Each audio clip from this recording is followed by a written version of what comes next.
конокко чакырып койдук. Алгач эле тааныштыра кетсем, бизде бүгүн конокто Айбике Маликова кызыбыздын таланттуу кыздарын конокко чакырдык. Саламатсызбы? Кош келдиңиз. Кандай келип алдыңыз? Жакшы, сон.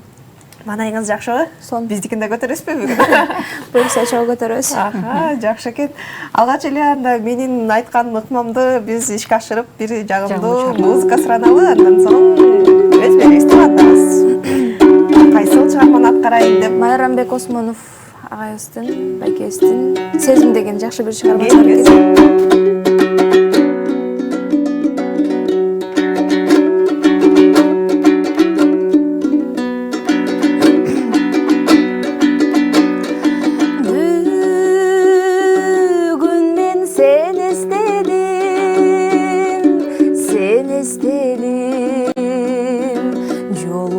Айтып берем себептерин, жаштыгым кеткичекти, өмүрүм өткөчөктү, бул сезим абасудай керектедим,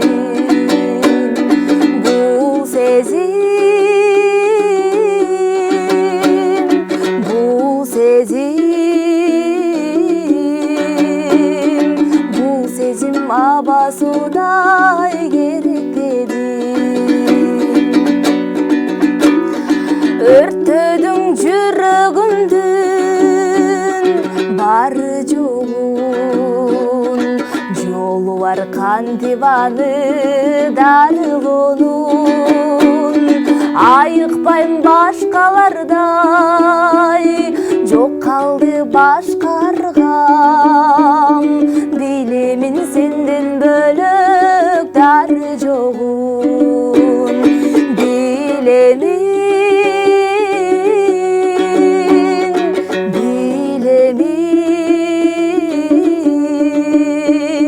билемин сенден бөлөк дары жогун.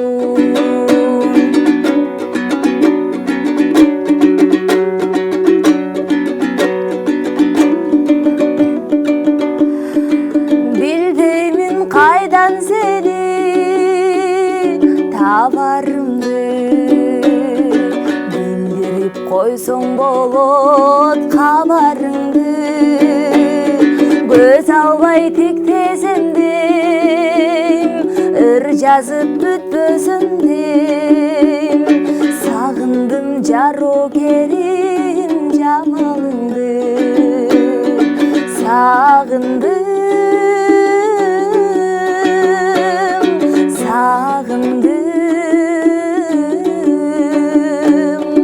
сагындым жарокерим жамалыңды, сагындым жарокерим жамалыңды.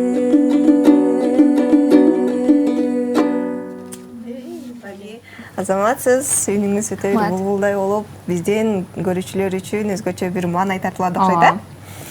Жакшы экен, анан алгач эле сурагым келип турат, мындай бул үндүү таланттуу кызыбыздын таланты качан башталып, кызыгуусу каяктан башталды болуп экен? Мен негизи өзүмдүн бир тууган тайкем, мамамдын байкеси, композитор, музыкант Анарбай Райымканов деген Сезген жоксуң сымбатым деген жакшы чыгармалардын автору. Ошол тай журтунан өткөн го деп ойлойм. Анан өзүм 3 классымдан баштап комузга кызыгуум артып, комуз курска барып, комуз үйрөнүп, аракет кылып келе жатабыз. Андан кийин 9 классы бүткөндөн кийин Мураталы Күреңкеев атындагы музыкалык окуу жайына тапшырып, ал жакта аяктап, азыркы учурда окуумду Вишналева университетинде улантып жатам. Мыкты, демек мектеп кезинин 3 классынан баштаган экенсиз, э? Азыркы учурда канча аспапты ойной аласыз? Комуз жана башка аспаптарды? Азыр аспаптардан өздөштүрүп атам, жаңы аспаптарды. Сыгызгын өздөштүрүүгө аракет кылып, мугалим менен жакшынакай болуп үйрөнүп баштадык. Ага чейин азыр чопочор инструментин ойнойм, кыргыз улуттук аспабы. Анан фортепианода өзүмө керектүү чыгармаларды кылып ойнотом. Мыкты. Жакшы экен. Чыгармачылыкта кандай жаңылыктар болуп жатат? Чыгармачылыкта өзгөчө бир жаңы дем менен кирип жатсаңыздар керек, э? Чыгармачылыкта негизи мен өзүм кичине кезимден баштап комуз менен ырданга кызыгам да. Анан Күреңкеевада эстрада жаатын окуп калганыма байланыштуу азыркы учурда эстраданын дагы Комсу менен Нурда элдик ырдоонун дагы чогулуп кеткенге туура келет. Ошондуктан азыр көбүнчө эстрада жаатында басым жасап, соц тармактардан ошол жактан чыкканга аракет кылып жатабыз. Мыкты. Кандай пландарыңыз болуп жатат? Ошондо жаңы ырларды жаздырып, эстрада ырына чыгып, клиптерди тарттырып, ушундай пландарыңыз барбы? Ар бир эле ырчыларда болуш керек, чыгармачыл адамда ал максат, кыял дегендей.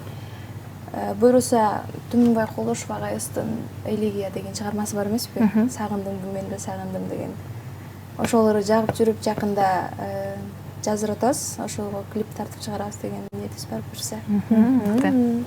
Атын атаса, затын уккубуз келип, биз дагы бир чыгарма сурагыбыз келип турат. Келиңиз анда кайсы чыгарманы аткарып бир жалпы? Мен өзүм түштүк тарапта жашадым да, анан ошого байланыштуу кээде жакын адамыңды сагынганда бир келип кетчи деп айтып калат экенбиз. Бир келип кетчи ош жака деген чыгарманы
batты жүрөгүм жолугар жомок күнден сен сагынып күтүп жатамын сүйгөнүм сиздей жандың сен сүйгөнүм сендей сүйгөнүм сендей сүйгөнүм сиздей жандың сен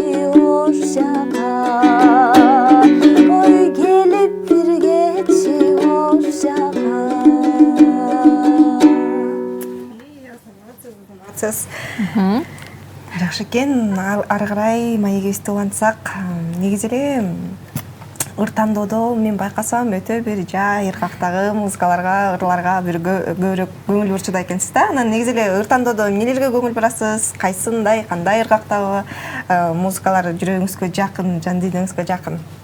Эң алгач мен текстине көңүл бурам.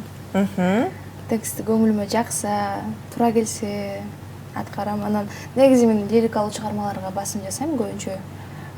Сүйүү, сагынуу, кусалык деген сыяктуу темаларга көбүрөөк басым жасайм. Жаштыктын темасы деппи? Өзүм байкасам ошол ырларга, ошондой ырларга, чыгармаларга көбүрөөк басым жасайт экенмин.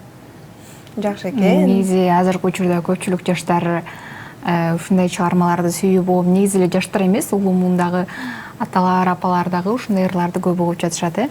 Азыркы учурда заман талабы дегендей баардыгынын жүрөгү оорусу, бири-бирине жетпей калгандар деген сыяктуу. Ошолор дагы көбүрөөк көрүп атканга байланыштуу мен ошондой чыгармаларды аткарып атам. Негизи азыркы учурда мисалы комузда ойногон ушундай чыгармачылык чөйрөгө аттанып жатканда кийинчерээк өзүм обон жазып, обон чыгарып, өзүм сөзүн жазып, обонун да өзүм кылсам деген пландар болот да ар бирде. Өзүңүз сизде барбы же чыгаргансызбы? Мен негизи обон чыгарып калам, кыңылдап, ырдап, мындай сонун обондор, кайрыктар келет, бирок мен эмнегедир эл алдында тартуулагандан сарсанаа боло берем да. Мындай мүмкүн туура эмес болуп калат, бул жер кайрыгын туура эмес кайрып койдум деп, бирок поэзия жазганга аябай кызыгам, поэзия жазып турам. Качан сагынганда, сүйгөндө десең. Ошол поэзияларды мисалы кантип эригип алып жазасыз, кандай ойлор менен? Мен сөзсүз эле эр күнү күтүп отура бербейм. Мындай учуру келгенде эле жазып салам да. Демек эргүү ар тараптан ар кайсы учурда келе берип турбайбы? Жакшы экен. Көпчүлүк учурда жакын адамды сагынганда келет го дейм. Жакшы экен. Биздин жаш кыздын жүрөгүн жаралаган бир жигиттер бар окшойт, Жигиттер демекчи, жүрөгүңүз кандай абалда азыр? Жүрөгүм азыр бош. Азырынча бош. Мыкты. Жакшы экен. Суроо берейин. Кесиптешимдин өзгөчө бир суроо даярдап турганын байкап атабыз. Кана анда келиңизчи. Келиңиз анда ошол мисалы көп жигиттер көрүп азыр экран аркылуу сизге кызыгып жатышкан болушу мүмкүн. Ошол жигиттерге арнап өзүңүздүн бир жагымдуу чыгармаңызды аткарып берсеңиз. Кандай чыгарма? Кара эле меники лирикага такалып атат. Келиңиз. Көбүнчө ушул жакка жакын экенсиз анда, Таппадым сен деген чыгарманы.